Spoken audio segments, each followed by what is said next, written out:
Okay, let's go next to Eduardo from Brooklyn. Eduardo from Brooklyn, you're on the air. Hi, David. Hi, how are you? I'm good. Big fan. Thanks for doing this. Thank you. Uh, Quick question for you though is so as the vaccines kind of become a little more readily available, um, I was wondering, is there going to be sort of like a paperwork that you have to show that you've been vaccinated or like some sort of badge or whatever? I assume so. Yeah, we've already heard. So the airline Qantas has already said they will be requiring a vaccination certificate after a certain point if you want to fly with them. Right. Ticketmaster has said they are building infrastructure so that any sports or concert venue that wants to sell tickets with them will be able Right. to require a vaccination certificate. In some cases, it's a vaccination certificate or a negative test within a certain amount of time before the event. I am hopeful that some American airlines will say after a certain date you need a vaccination certificate. I don't know if it will be administered at the federal or state level.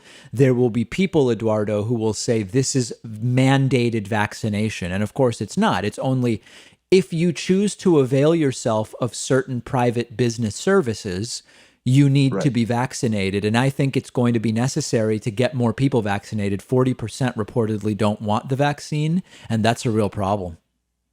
Do you reckon though that if like that can be sort of like extended to sort of like a localized situation like bars and restaurants and stuff like that? It certainly could be, but my instinct is that, an individual bar or business is unlikely to pursue that. That's my sense. I think it'll be, airlines, maybe some schools, Yeah. and employers could do it. If you're a really big employer, like a Walmart, Right. for example, you could say, "Listen, we don't want our employees falling ill, nor our customers getting the virus from employees. So after a certain date, if you want to work with us, you need to have a vaccination." That's certainly something a private employer could do. I'd be shocked if like individual restaurants did it. Sure. Yeah. I mean, for that we need the vaccine first anyway, We so need the time will vaccine tell, I guess. first, and hopefully we are 3 weeks from it. Fair enough. Yeah. Thanks, David, and keep doing what you do. All right, Eduardo from Brooklyn. Great questions. Vaccine talk. Love it. Love the vaccine. The vaccine is coming. And that is something we're all going to have to contend with.